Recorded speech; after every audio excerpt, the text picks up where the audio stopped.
For more than 5 years, the HCMA has brought people together through online discussion groups for newly diagnosed patients, caregivers, women with HCM, and young adults. You are never more than a few hours away from support, understanding, and shared experience. This February, HCMA launches a new men's group. Find the next discussion on the events page at our website.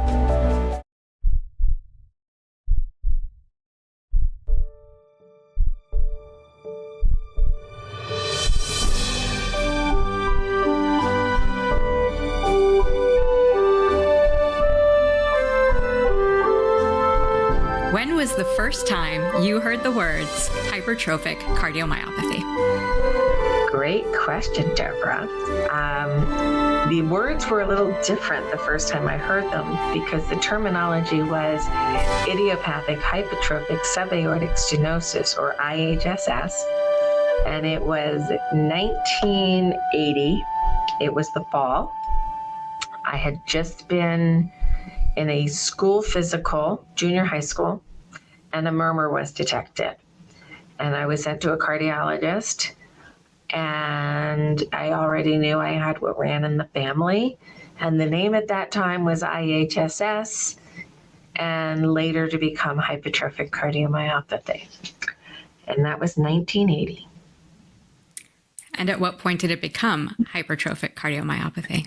So technically, if we're going to get really into the woods, it was 1980 that the name officially changed in a manuscript from Dr. Barry Marin, when they agreed that there was many manifestations, and HCM had already been given over 60 names at that point. It's over 75 names today.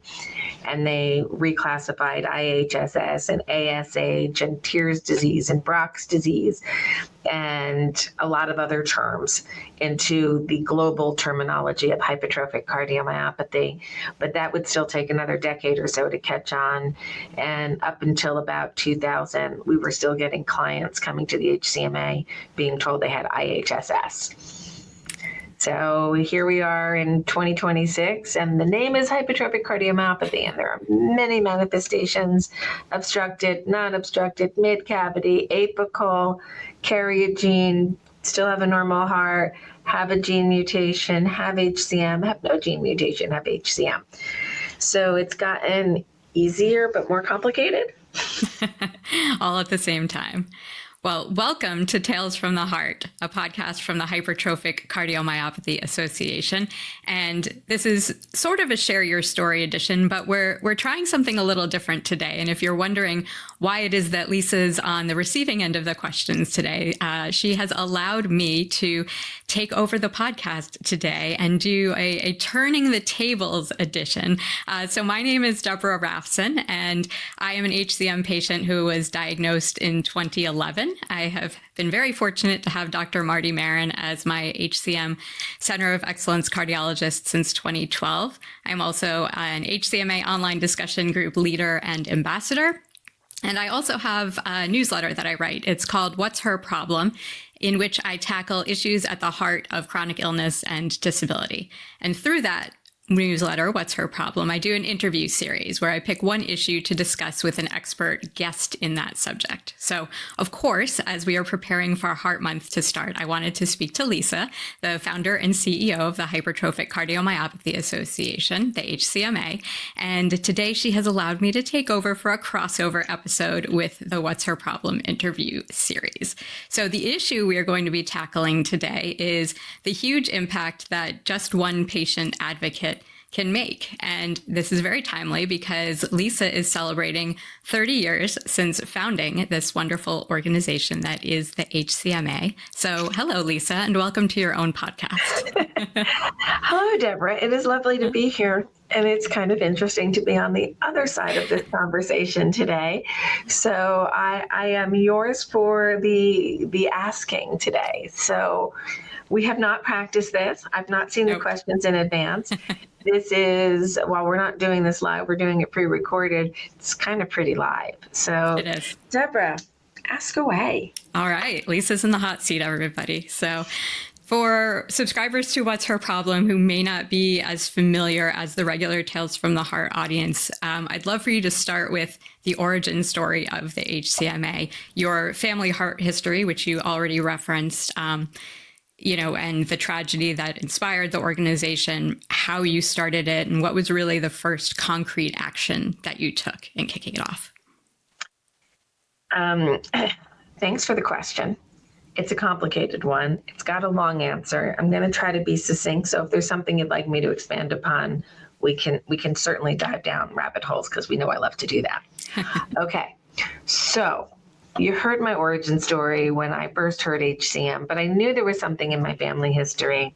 I knew that my grandfather had died when my father was only 17, and my grandfather was 42 years old. It was 1953. There was It was a milestone moment in my dad's life. He was graduating high school that weekend. He asked Dad, can I borrow the car to take my girlfriend out on a date because it's a big weekend? He was allowed to take the family car and took what became my mom out on a date.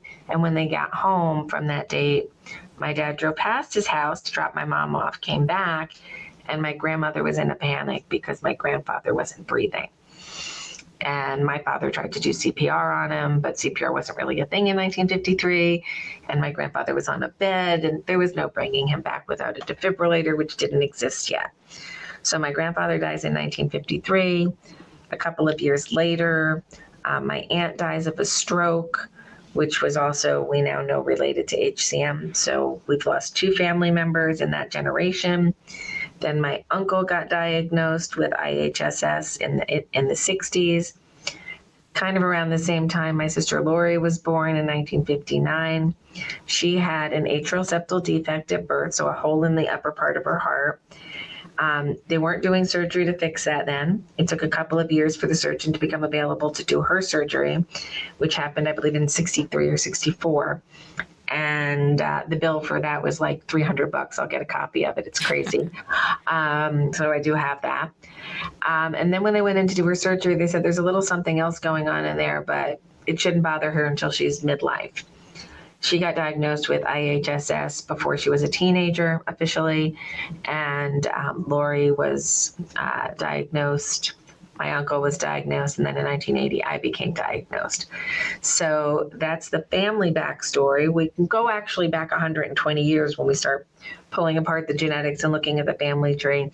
I can go back to Ireland. The family name was Hart, H-A-R-T. So kind of like, I always say God has a sense of humor, or did we name families for what they were known for back in the day? So my Hart family lines go into Ireland, and that's where it all kinds of starts from. So I have this history, I have this diagnosis. I kind of didn't talk about it much. It wasn't something that I shared with everybody I knew.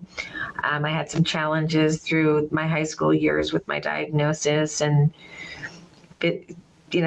my teachers didn't understand. They thought I was being dramatic if I said I had chest pain, but I was having chest pain at the ripe old age of 14, 15. So it was challenging for a while. Things were quiet. HCM wise, I just had symptoms, but didn't really do anything about them. And then 1990 happened, and there's pivotal years where things start to shift. 1990 is my personal shift year. I developed endocarditis as a result of dental work without pre-medication. That endocarditis is a bacterial infection inside of your heart. The turbulent blood flow of the HCM led to that endocarditis. The endocarditis sent off little clots that landed in my brain. I'm partially blind in one eye. And as I get older, that muscle isn't holding up quite as well. So you might see me being a little bit more winky as I age. That stroke left me with brain damage. My brain works differently than other people since that point forward. Not better, not worse, just different. And that was 1990. June 16th was the day I was diagnosed with a stroke. And I ended up with a Hickman catheter and IV therapy for about 8 weeks. And the day that I got that removed, I went to a comedy club, in West Orange, New Jersey, called Rascals. And we were celebrating, and I was so happy that it was out. I was done with it. I was getting on with my life, and I got home that very night, to an answering machine message from my mother telling me that my uncle had dropped dead in Montana at the age of 47. Mm-hmm. And there was HCM gut punching us one more time. Like, I just got over this. I was in a celebratory mood, and then I was like, damn this thing. So I started to get more involved with research. My sister and I would go to a research project that was being run by the National Institute of Health in Bethesda, Maryland. And once a year from 1988-ish on, Lori and I would make a pilgrimage to NIH, and we would get our echoes together and our stress echoes, and sometimes cardiac caths, and sometimes we'd be inpatient, and sometimes we'd be outpatient. We'd get our medication and we'd go home. Lori got a pacemaker as part of a protocol there. A year later, I got one. That was like 1992. So we're getting involved in research. We're trying to do something. I'm doing okay. Lori's not. Lori's having more challenges. She's having atrial fibrillation. She's having heart failure symptoms. We didn't recognize it then, but we recognize it now. And she had a bumpy couple of years. And then came 1995. Another pivotal year. 1995, we're both involved with the NIH study. We're talking to other families that we meet at the NIH. We're kind of getting a small support system going outside of our family. We're talking to people. Lori and I decide that we want to start some kind of a support group. This is in April of 95. I'm pregnant. I'm due in July. Lori and my sister and my mom and the kids all ran a baby shower for me on the first weekend of June. And that was the last day I got to see my sister. Little did I know. So a week later, I called her, and we were talking about the shower, and I was thanking her, and we were going over everything. And it was a Sunday night, and the last words I said to my sister was, "Talk to you later, bye." And she said, "Bye." And at 5:55 the next morning, my mother called to tell me my sister wasn't breathing. CPR was in progress. My dad was on his way. The ambulance was coming, and to meet them at the hospital. And that is the day that changed my life in so many ways. And that's 31 years ago almost. So that's a long family story, but that's kind of where things started. I'll pause there for a second, because then there's the how did it turn to advocacy part.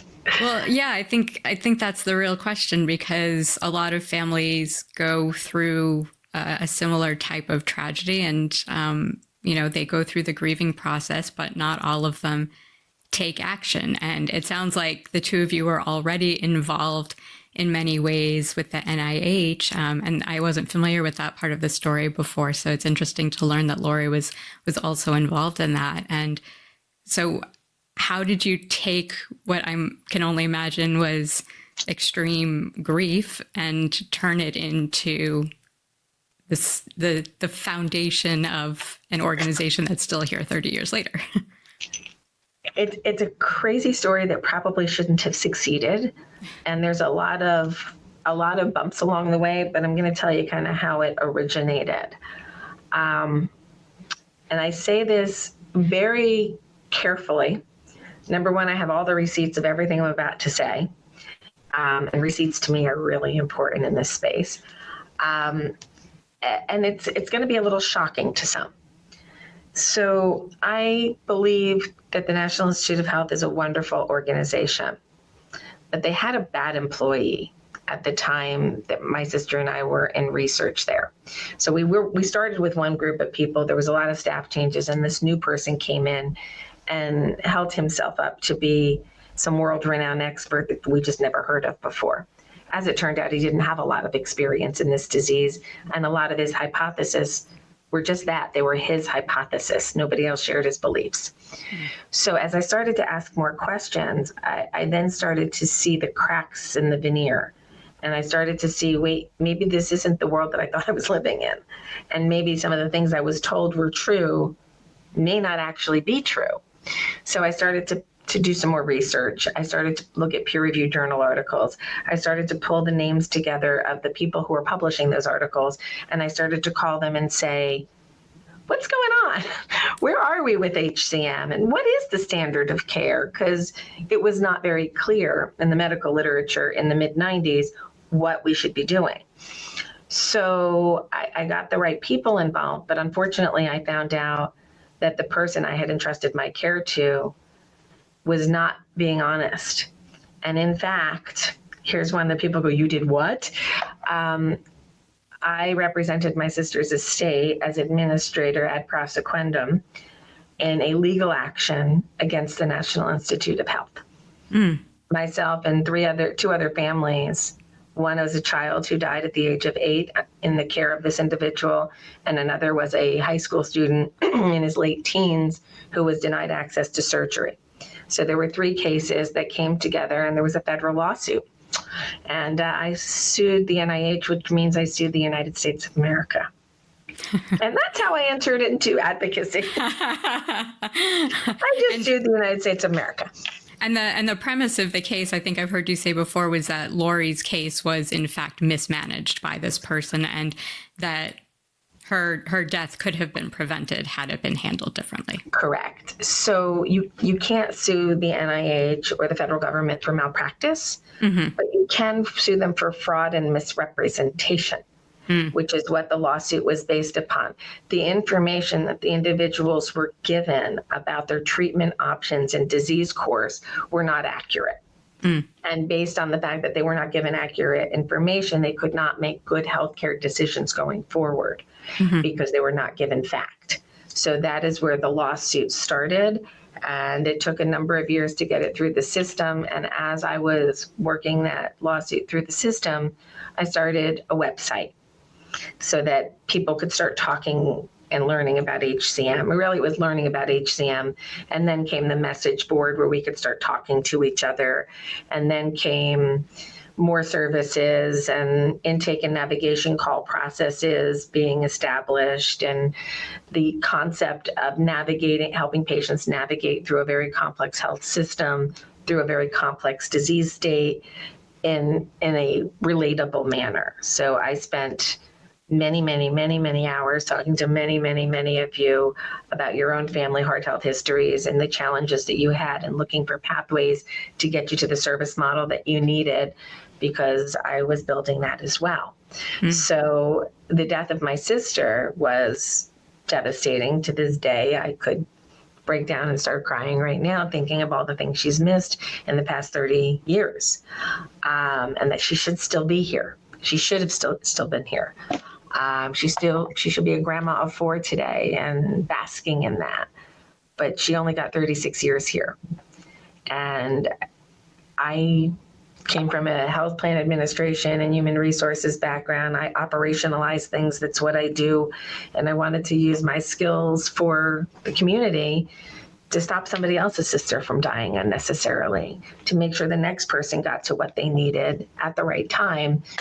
I can't say we get there all the time in time, but we work with a lot of families and a lot of healthcare providers around the world to make sure that patients with HCM and big heart muscle disorders get the care that they need, deserve, and should get. So that's why I did it. Which that makes sense? Absolutely. And it's incredible to, like I said, to take that grief and turn it into something so positive.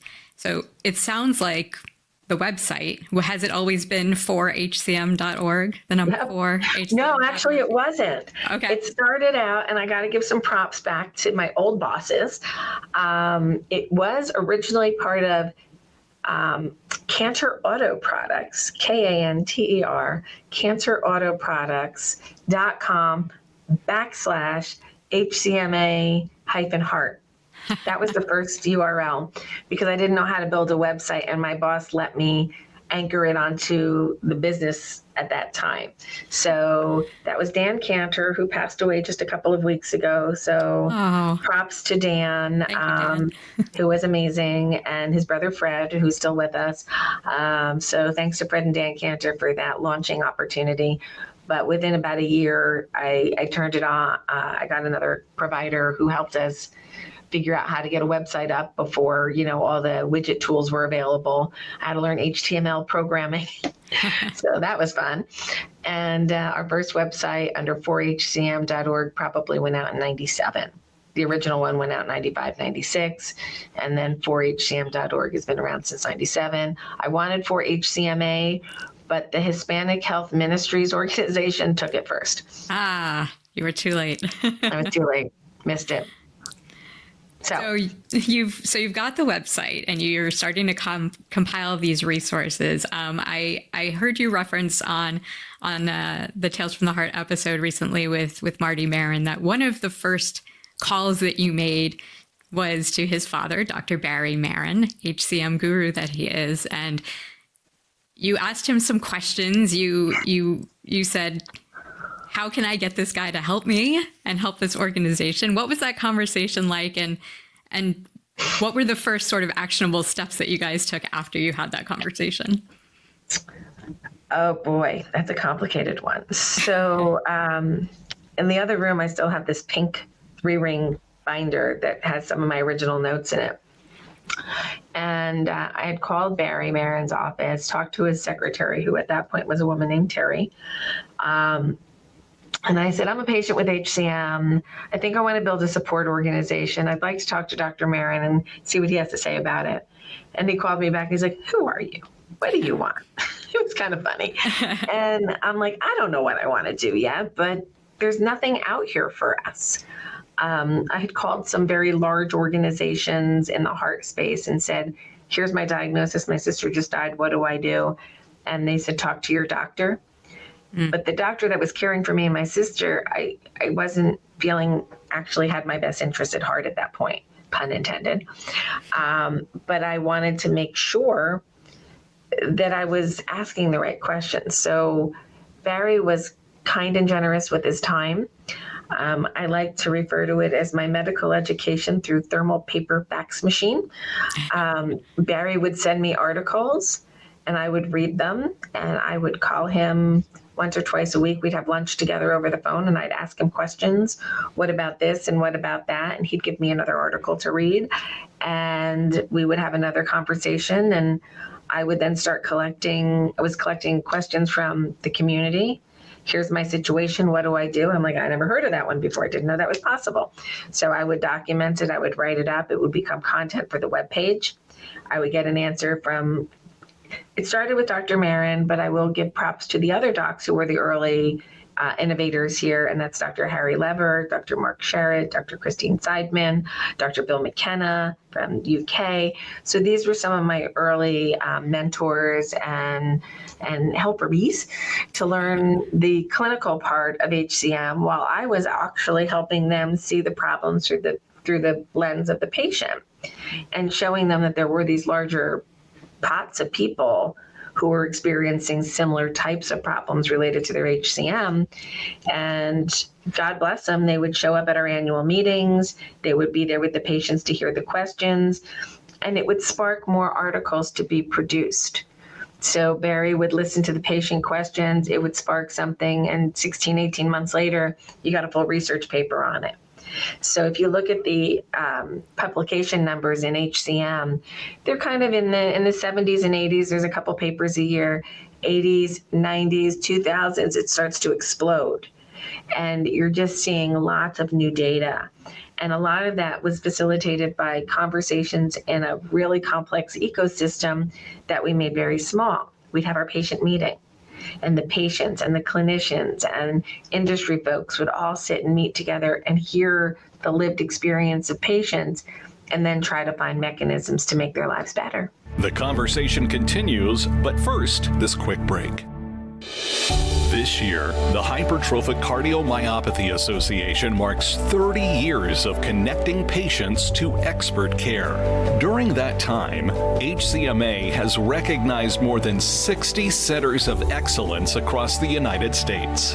These programs use a multidisciplinary team approach to help you manage life with HCM with access to the latest diagnostics and treatments. One patient says his center helped him finally feel heard and confident in his care. To learn more, visit the HCMA website and use the Centers of Excellence directory to find the right program for you and your family.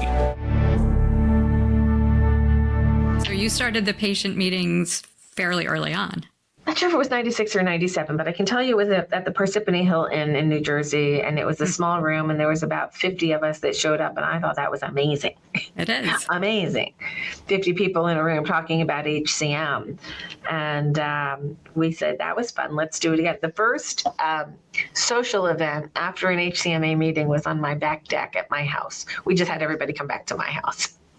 Perfect. So it had to be 97 because I moved in there in 97. Okay. So that would be the first year. Did you base any of this on observing other patient advocates or other patient advocacy organizations? Or we all know you're a go-getter, and like you referenced, you worked in HR, you are a person who likes to systematize things. I deeply relate to that. But did you study other people's work, or did you really just dive into this on your own and see what worked for the HCMA? The model that I started with, I didn't mirror anybody because, frankly, it was a little early to be able to mirror another organization in terms of services and structures because there wasn't a lot on the internet. We were one of the first patient advocacy groups on the internet. So, there wasn't a lot out there. Now, you can look to the large organizations to see what they do. American Diabetes, American Cancer, American Heart, but we're not them. We're dealing directly with individual patients and clinicians and making a care model.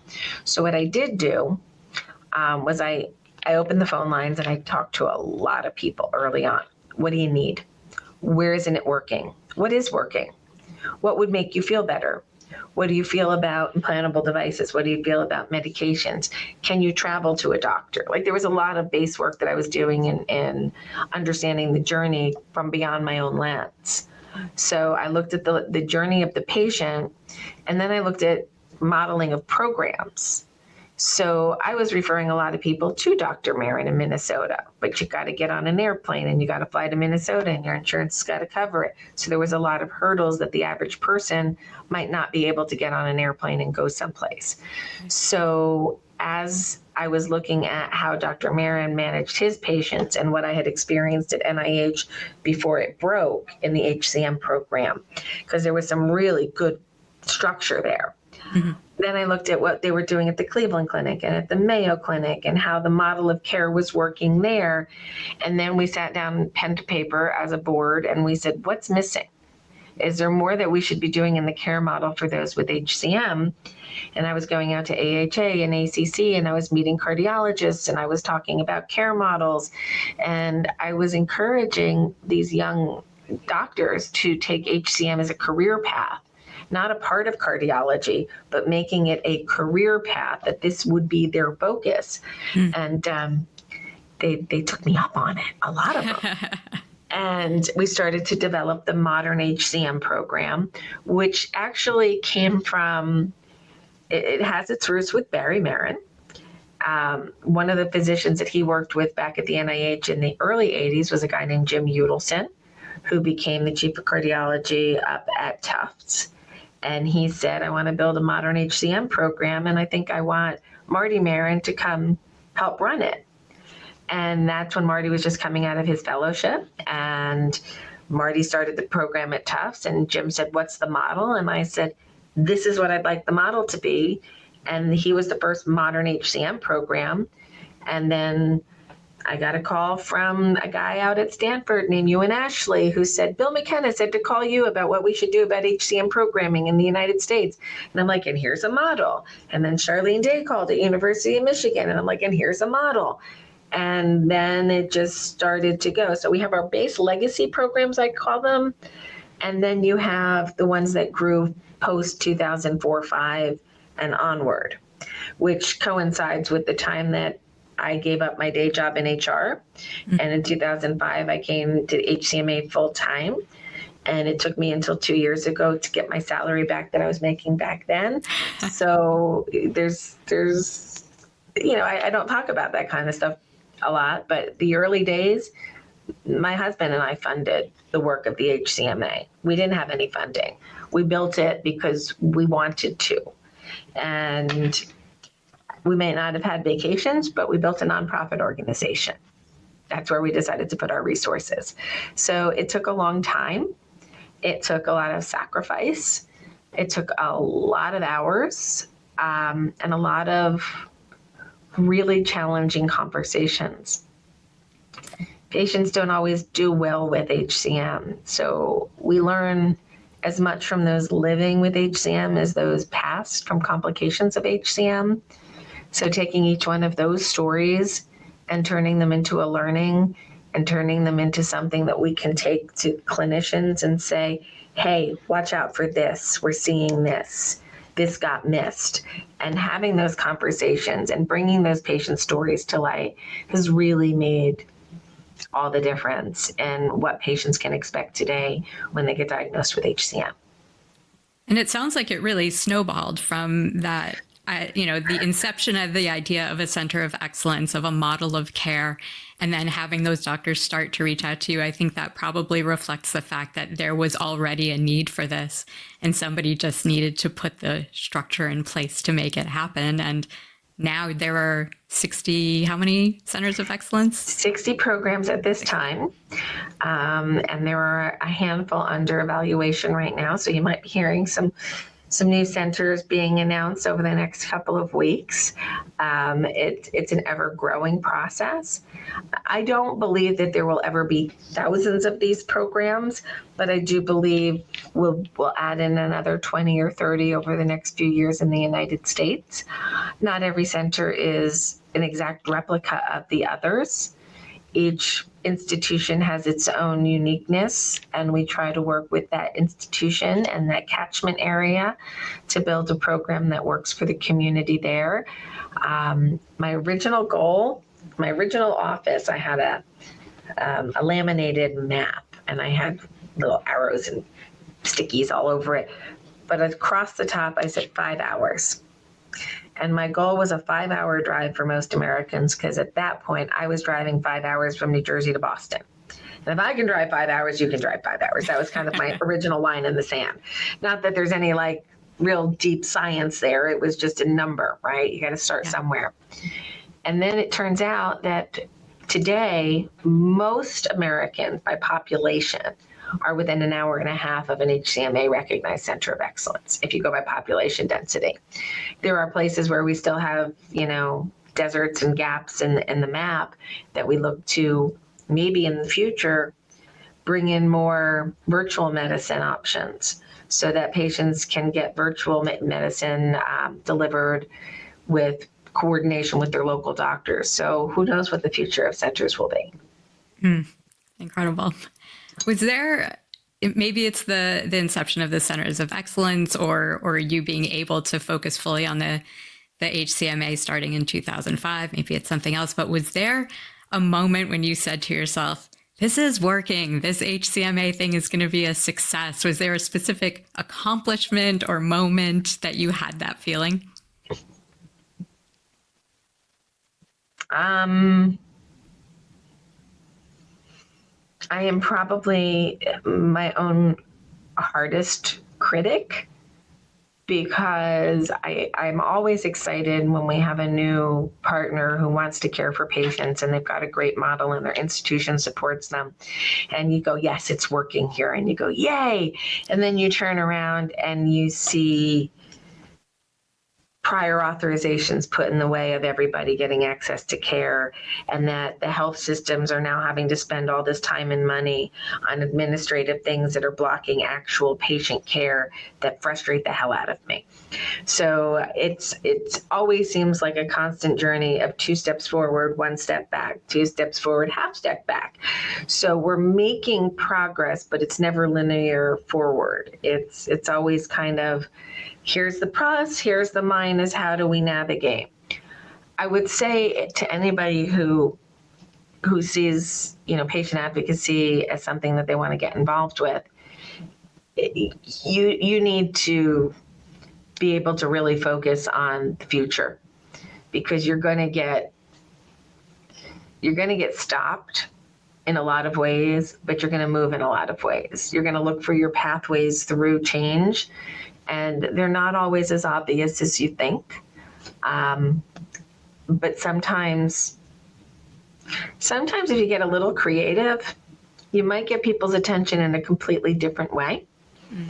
I have another edition of the podcast that's going out this year that's very different than what I've done in the past, and it's called Deconstructing Healthcare. We want everybody to have an understanding of what our healthcare system is actually based upon, not the political rhetoric, because that's distracting. Like, how did we as a country, and I'm talking US based here, how did we as a country determine what our healthcare structure was going to be? And on what rule of law is that based? And what changes could happen to that law that might change our individual access to care as patients? I think it's really important that we talk about. I think it's really important that no matter the disease state, that we actually start having that conversation as to who are we as a people and what do we believe people should have access to in terms of healthcare. So in Deconstructing Healthcare, today we're recording this on January 16th. So we talked about the basics of what happened in the 40s with healthcare. What is so important about 1965 and 1974 and 1984 and 1985?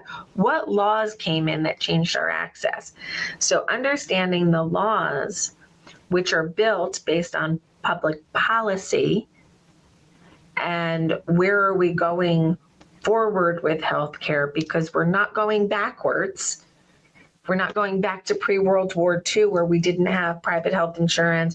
We didn't have half of the meds that we have today, or 90% of the meds we have today. We're going forward. How do we deliver the promise of precision medicine in the future? We now know the genes that cause HCM. We now have clinical trials that are looking at gene therapy to stop the disease. If that's the path we want to go, to stop disease potentially, how do we get there? How do we fund it? How do we structure it? We got to have hard conversations. And we need to lean in, not lean back. I built an organization from anger and grief, and they're powerful. And they've carried me for 30 years, anger and grief. Anger doesn't have to be a bad thing. I'm angry at the system that existed that allowed my sister to die at the age of 36. So let's focus on what we can do to change it. Now that gets us into a little kind of a dicey situation in the current day. As soon as I said policy, there's a bunch of you who are listening who went, I don't want to deal with it. It's politics. It's not politics, it's policy. There's a difference. Yeah. Policies are made through the regulatory process, which politicians run. But it's not political. It's policy. It's governance. So let's think about it that way, because we all need it. We all need it. We do. And from the perspective of the HCM individual patient, I had one of my online discussion groups last night, and almost every month, some of these logistical questions come up. People want to know, what is the real life impact of that those policies will have on them, on their ability to access care through their local cardiologist, through their center of excellence, through access to the medications that they've been prescribed by those doctors. So people want to know how it will impact their day-to-day life. And I think it's great that you're doing a series that will address those topics in an apolitical fashion. So Apolitical is the key word that we have to talk about here, because I don't want to, you start talking my policy versus your policy in a political realm, we stop seeing each other as living, breathing humans, right? We all have our own health issues that we're trying to contend with, whether it be a minor issue or a complex chronic disease that needs management. At the end of the day, we all want the same thing. We want to live our one wild and precious life the way we choose. And I want everybody to be able to access healthcare at the level that they want and need. You're all going to make individual decisions. Probably one of the most complicated questions somebody could pose me with was, what would you do if you were me? I won't answer it because I'm not you. Yeah. But I can tell you, you have some options. And here are your individual options. Here's who you can work with to make the right choice for you and your family. And we're here to help you through that process of figuring out what is right for you. And in HCM, the model is very, very, very personal. So our intake and our navigation process is an individual process that I can't figure out another way to do this. And I've thought of it, but it's one-on-one. It's what is your family history? What are your issues? What do you need to get access to? I'll use an example, and we'll just use this as client A. So let's say client A has a pacemaker or defibrillator, and that device needs to be replaced, but they're pacemaker dependent, and that's a rare bird, and this is a tricky procedure. We know who the handful of people are that can handle those really complicated lead extraction cases. And we make sure that those people are connected, because I've built a resource of 30 years of expertise and friendships and relationships where when we need to call on somebody, we know where to go. So rather than you hunting through the internet trying to find the right person, we have somebody we've met, we know, they're vetted, they're published, we know their history, go talk to them. And aligning the right people at the right time makes all the difference in healthcare delivery. Absolutely. And I'm happy to self-identify as patient A, because Lisa and I did have that exact conversation, and she directed me to find the surgeon that did my lead extraction and ICD replacement, because I am a super complicated case, and she put me in excellent hands, I will say that. So I've got a question here from, so for What's Her Problem, I have a group of supporters called Open-Hearted Supporters. That's the highest tier of paid subscription to the newsletter. And they have the opportunity to submit a question for my interview series guests. So this comes from an open-hearted supporter. So, as we were just talking about, there have been a lot of successes along the way, but there's also been a little bit of this 2 steps forward, 1 step backwards approach, because that's just how life goes. This person asks, what's the most challenging moment that you've had in the history of the organization, if you're willing to talk about that?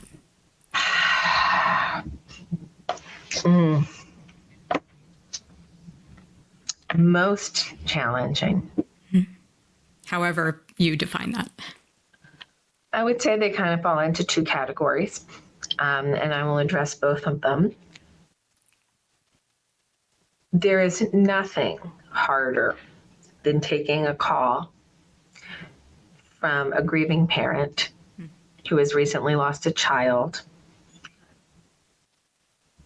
There are 2 types of those phone calls. They each are awful in their own right, but there's the undiagnosed person who has died and then have come to know that it is HCM through an autopsy. That is a special kind of horrible, and you are trying to educate them on the pronunciation of the disease that took their loved one.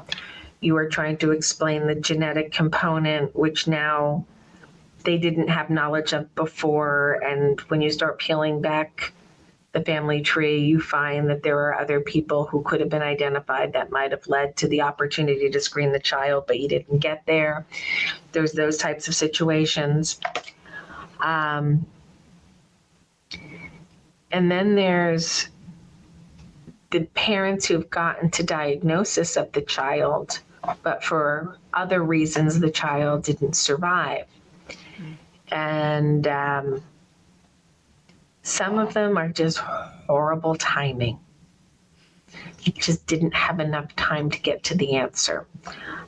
We've featured one of those stories the past few years on our Awareness Day and our Hill Day, and that's the story of Jillian, who got a diagnosis. Even though there was a family history that went back 10 years, they were given misinformation that girls weren't impacted by HCM. Not true. And it was a boy's problem. Not true. It's a human problem. So they didn't take the family history into consideration until she popped a heart murmur. And that heart murmur led to an echo, and that echo led to an MRI, and that MRI led to a genetic test. And by the time all of the information was in the hands of the family to make a decision, she literally died that day. Wow. We didn't have time to get there. So that is challenging to help navigate that family through that process. There's no way to do that work without it impacting you personally. Yeah. I cry with these families. We laugh at the absurdity of life. We cry, we get angry, and we get focused on what can we do to help make this not happen again. Those are incredibly challenging. The other incredibly challenging is we don't know 100% who's going to go down what path with HCM. And there are individual cases where there are no risk factors obvious for sudden cardiac arrest, yet it happens, and there's no device to protect them. That is just gut-wrenching. And then the other one, because there's all these subgroups, is the young person. I guess this is probably my biggest challenge. The young person, and I'll define that as 40 or under, who is told that they are at high risk for sudden cardiac arrest due to their HCM. And they look themselves in the mirror and say, that's not me. I don't need that. And then they do. And we lose young people because they think they're smarter than HCM. And those hurt a lot. Yeah. There's nothing you can do to soothe that pain because they knew they had time to act. They chose not to. They were waiting for some future event. One of those cases goes back to 99 for me. And I know I can throw these names. I won't for the purpose of anonymity on the podcast. Sure. But there was a case, young lady said, I need an ICD. Her doctor asked that I talk to her. I talked to her. I said, I have an ICD. It's not a big deal. Let's talk it out. She's like, I just want to finish my master's program first. I don't want to worry about it right now. We didn't get there. She didn't get to finish her master's before an arrhythmia occurred. So finding people in time, but not getting them the therapies that they need, that's probably my most challenging. In the patient space, on the health systems space, is having an institution that has a doctor in it that really wants to do great HCM work, but the institution doesn't recognize the need for making sure that they have the resources to do the job well. We've kind of gotten over that problem about 10, 15 years ago, but there's still some centers who think, we know what we're doing. I'm like, no, you don't. So there's that health systems challenge, then there's the individual challenge. Yeah. Well, and I think it's important to call out the fact that everything that you've just identified as a challenge has nothing to do with the fact that you're trying to run a 501c3 organization and all the troubles that come along with that, because there are plenty of them. I've been there. But everything you just said is patient focused, and that really says a lot about where the focus of the organization is as well. So on the organizational side, getting the funding in to do the work. There are so many things that we would love to be able to do, but when I'm putting my CEO hat on, it's okay. We have an idea. So now we got to go get the money so we can do the thing. And without the money, you can't do the thing.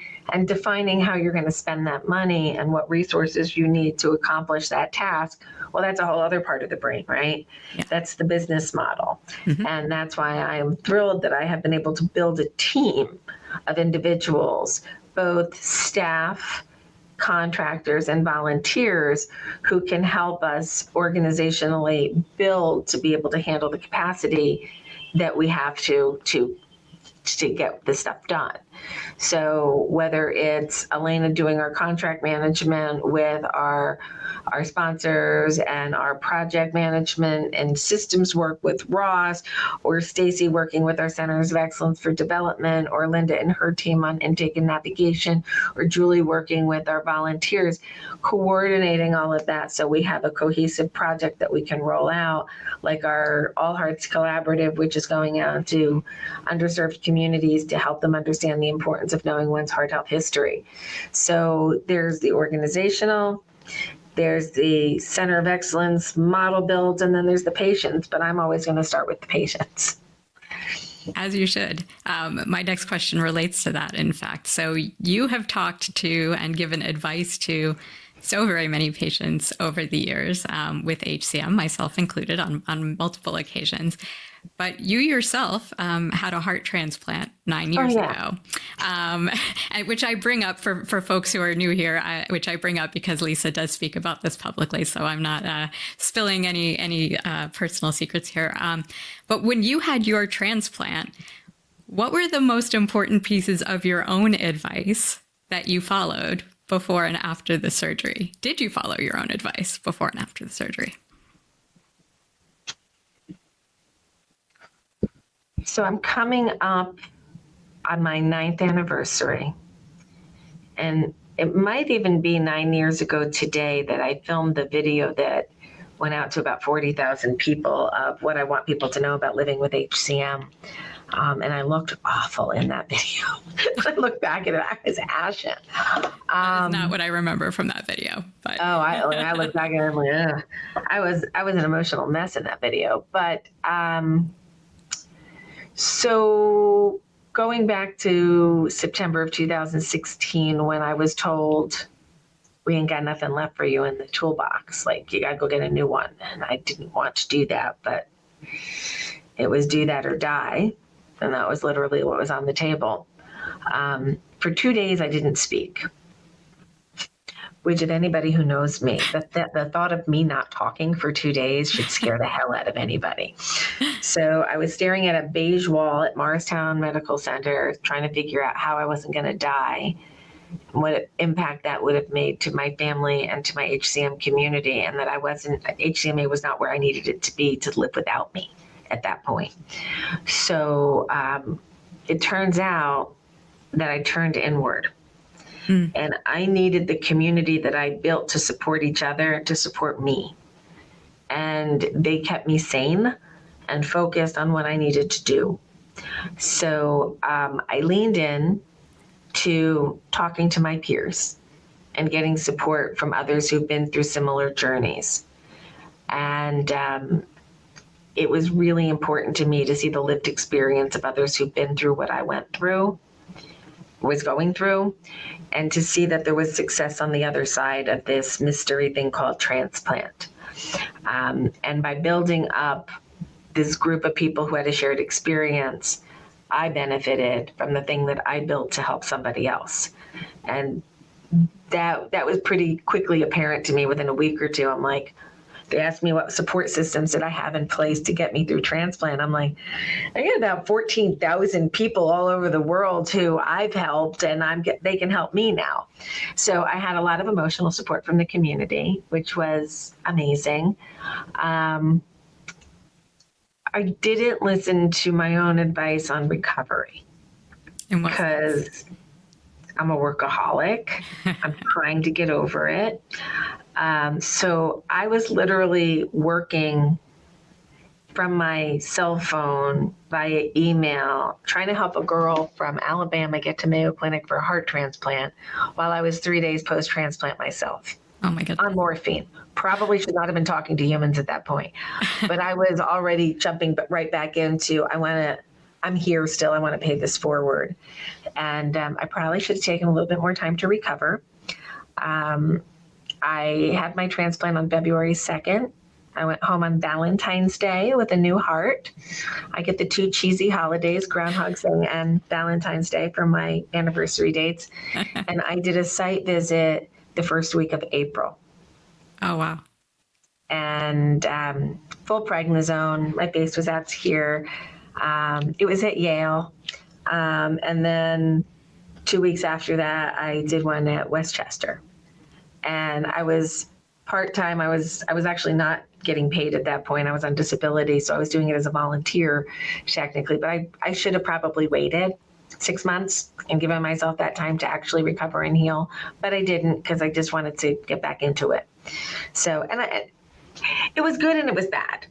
I probably should have given myself that time because I'm never going to get that time again. But I was a happy prednisone person. Everything was fun and sarcasm, and I lived it that way. I wasn't very sad emotional. I was just kind of high on life. I was really happy to be alive, and I still am. So I didn't listen to myself.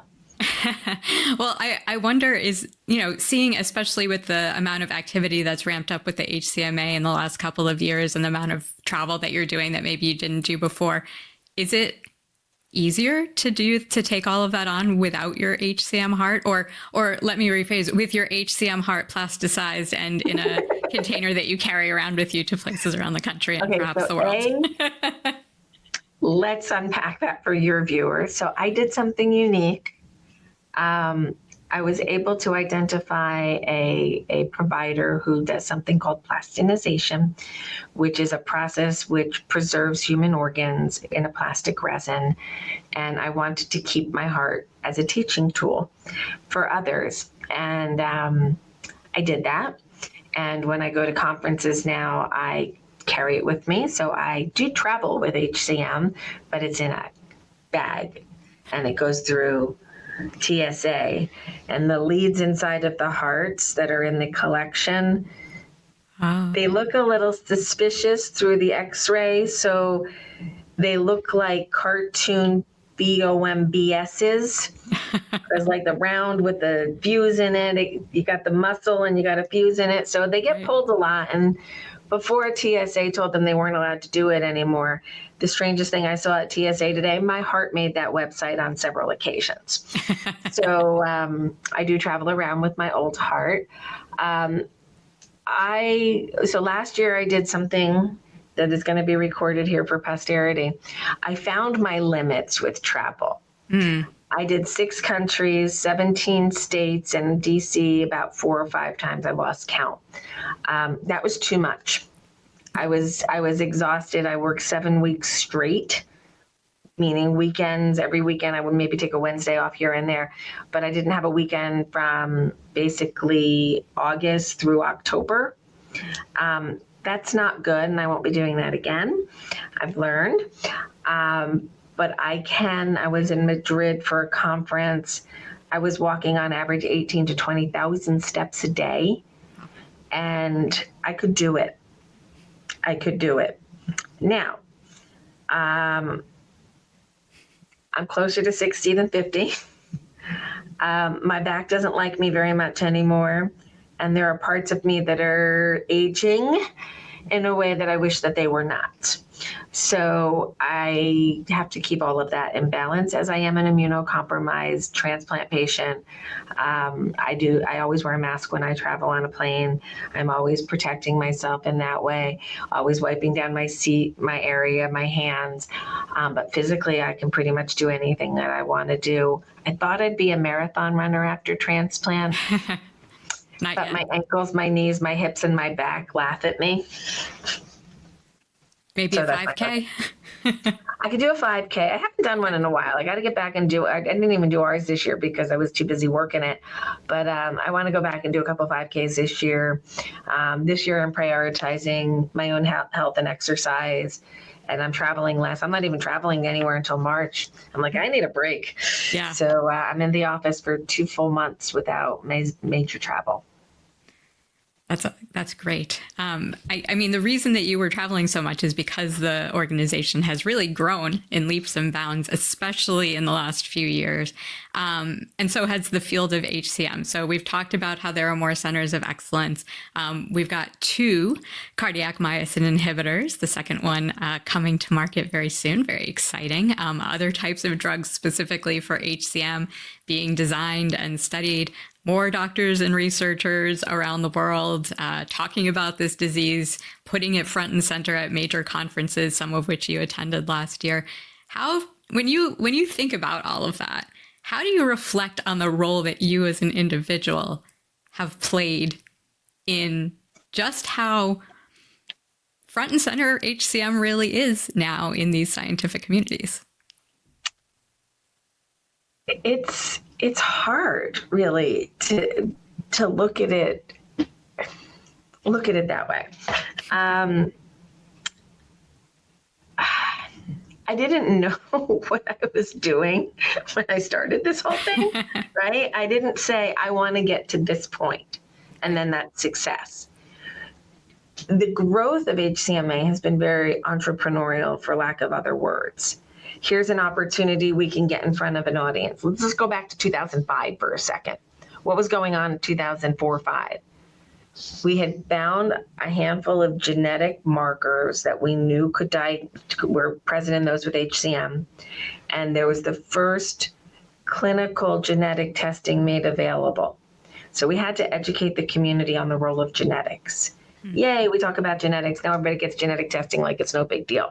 It was a big deal. We had to pass laws to protect people from their genetic information being used against them, like that's GINA. So there was a whole process that went along with that. While that was going on, there was problems going on with defibrillators. There were some recalls and there was some not good news. So then we had to go work with the FDA on what patients want out of communication from their device companies. So pivot and make that the big focus. So there's been all these moments where we have to be ready to respond as a patient organization. We have to be ready to speak on behalf of the patients. So when I look back at some of the stuff that I've done, I feel like the Forrest Gump of cardiology, whether it's my own personal experience or the things that I've shown up at a meeting and went to a microphone and said, patients really don't like this, or patients need you for this, that turned into policy changes or practice changes. It's mind-boggling. Yeah. But you've got to be in the room. You've got to understand all of the players, and you have to play your role. We're not doctors, we're not nurses, and I don't play one on TV. I'm a patient advocate. I know health systems, I know health policies. I know the disease states for which I represent people. I understand the research pathway, the clinical trial pathway, and the standard of care. And making sure that we continue to evolve that is amazing. The minute I don't find passion here anymore, I will give up my CEO title and I'll just be the founder and I'll just hang out. But there's so much happening. And my fingerprints and my sister's fingerprints are on a lot of it. But it doesn't have to be named for us. It's not like HCMA did this. We participated with others, with thought leaders, with KOLs, key opinion leaders, and we've helped facilitate change that my true hope is that it trickles down and impacts families throughout the world. I had a meeting this morning with an entirely new country that we'd never built a program out for, but it's a very large country that has a lot of people with HCM in it. And we're going to be able to now go into another country and help them build what we've already done here. So my fingerprints are kind of everywhere. And in the other room, there's a letter that hangs on our wall. And it was given to me by Claude Brady, who's the very first patient ever diagnosed with HCM. And it's the letter from Dr. Eugene Brunwald, the doctor who originally diagnosed him with HCM. It's the letter diagnosing him. And Claude gave it to me in June of 2020 when I met with him for the last time. He passed away in January of 22. And that is an amazing gift because his fingerprints are on that letter. My fingerprints are on that letter. Dr. Brunwald's fingerprints are on that letter. So I have framed it. And now whenever we have an in-person meeting and we have a new board member, they put their fingerprint on the back of the frame because their fingerprints are on the future of HCM. So it's kind of my way of saying I'm part of it, but it's not because of me. It's because of what we've done collectively as a community. And I'm honored to be able to be the voice at the table representing patients and all of them, not just my treatment pathway experience, the shared experience of those with genetic heart muscle disorder, those with family histories of heart disease, those who struggled for diagnosis and understanding, and then a lot of weird stuff. I bring this one up because this is my Forrest Gump moment. So in 1967 in South Africa, Christian Bernard did his first transplant. I am born in August of 1968. I was created and born into a world where transplant was a possibility, but was not really ready yet. And it took 47 years for that therapy to become what it is, that I was able to go into the hospital from home, get a new heart, hook her up, and get back out there and live. That's amazing. It's amazing. All the clinical trials, the devices, the drugs, the immunosuppression that all had to be optimized to help me live my best life today. I think I'm luckier than a lotto winner, and I'm super happy that technology has kept up with me. But I am living kind of on the cutting edge of science and tech, which is cool. So much so that my transplanted heart has a leadless pacemaker in it because I went into heart block after my transplant. What are the odds? Very slim. Very slim. 2 questions before we start to wrap things up, related. If you could look ahead 30 more years, is there anything that you hope that the HCMA will be or look like in 30 years from now? And also, if you look back 30 years, is there anything that you would tell 27-year-old Lisa who was starting the HCMA before she embarked on this?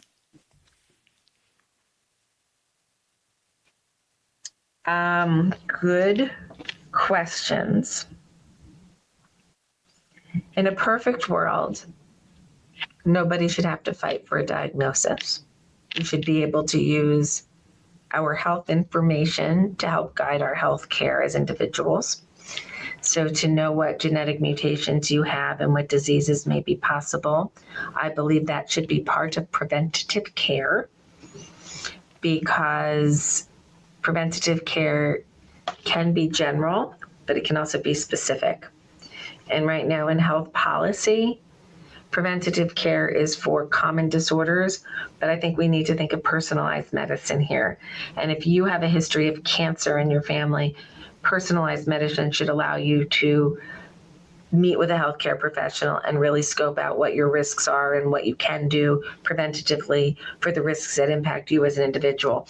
So we're learning more about cardiogenetics and what might be at risk for individuals. So I think personalized medicine should literally be personalized, and it should be preventative as well. So we should be thinking about healthcare delivery differently. And I would hope that with the diagnostic tools that we're working to create today, that diagnosis would be easier, and that some of the RNA silencing, DNA altering medications and therapies can be used in the masses effectively. And I do believe that that is the cost-effective way of dealing with chronic disease. If you can get to the cure sooner, I think that is the optimal way for healthcare to work.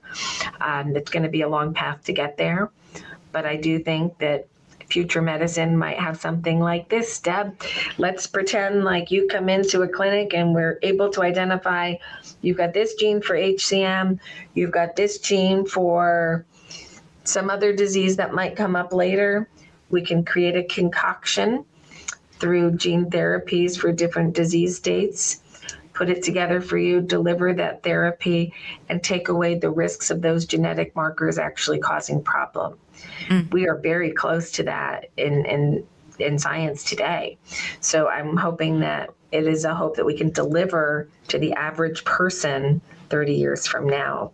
And we will be right there as AI develops to help us understand this bigger model learning, and we'll have technology to assist us in healthcare. What was the second question? If you look back 30 years, what would you tell your younger self? Oh, I would tell her she's audacious and she has really high expectations of the world that may not be able to be met. I didn't do this with the plan of it landing where it landed. I just wanted to make it easier on somebody else who was going to maybe lose a sister. And I'm going to do a full circle story on that. So about 2 or 3 years into the functioning of the HCMA, I got a phone call from a sister saying, my sister's not well. I'm scared she's going to die. We were all about the same age. And this was the first time somebody called and said, help me help my sister. That young lady's name was Connie. She was in Canada. Canada had stopped doing myectomies. I was able to get her to Mayo Clinic to get a myectomy. She was the first that I got cross-country, or inter-country. And then another one happened. And then Canada said, we really got to restart our surgical system, because we had 2 people leave the country to get myectomies at Mayo. So a couple of weeks back, I was in Toronto, and I looked her up, and I said, would you be open to a visit? So I took an Uber ride to Connie's house almost 30 years later. And she was really surprised to see me. And I was really surprised to be showing up at somebody's front door. I don't normally do that. But I was able to see that she'd lived a good life, raised a child, had lots of great experiences, and is doing well today. So I didn't know 30 years ago that, number one, these interactions wouldn't be over the phone and done. These are real people that I've developed relationships with over years, friendships, and we've celebrated and we've cried and we've done all kinds of things together. I don't think I ever planned on any of this actually working as well as it did. But surprise. We grew. So I would tell myself, you've got some really big, lofty goals. Don't get pissed off at yourself when you don't hit them all. But keep fighting. It's worth it. Yeah. It's worth it. It's complicated. Funding is always a challenge, but it's worth it. Always.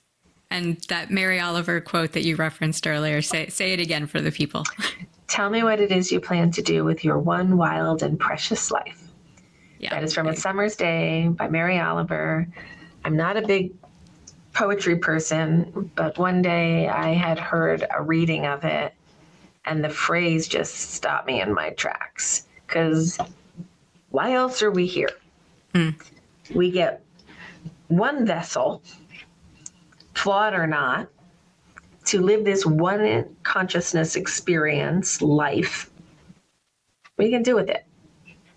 What are you going to do with it? And when it's your time to go and you say, what did I leave behind? What are you going to say? I think I've left some pretty good things behind. I think I'm going to leave the HCMA as CEO when I want to retire, which is about 9 years from now. But I want to spend that 9 years building an organization that sustains beyond its founder. I don't want to be one of those founders who holds on too tight and it breaks because I can't change with the times. So we have to keep evolving. If you stay stagnant, you don't go forward. It's not going to work. We're evolving with healthcare. I think that's a great place to put a pin in things for today. I do want to give you an opportunity, if you have any announcements about any upcoming Heart Month programming or anything else that you would normally say at the end of your podcast, to do that now before I wrap things up. So February 25th, 2026 is HCM Awareness Day. We'll be holding a webinar and we'll be giving some updates as to what's going on around the world in HCM, what's going on within our community. So there's a lot coming, you're going to see a lot of heart-related content all through February. And I ask you to like, share, and comment on all of it, because that's what's going to get us into the algorithm to be sent out to people.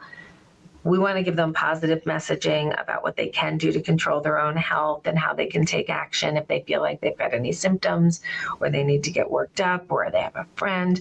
So please share throughout the month. We have a number of legislative briefings throughout the month. I'm happy to tell you that we'll be partnering with the American Heart Association on our state-based initiatives to include family heart health history in every well child examination throughout the country.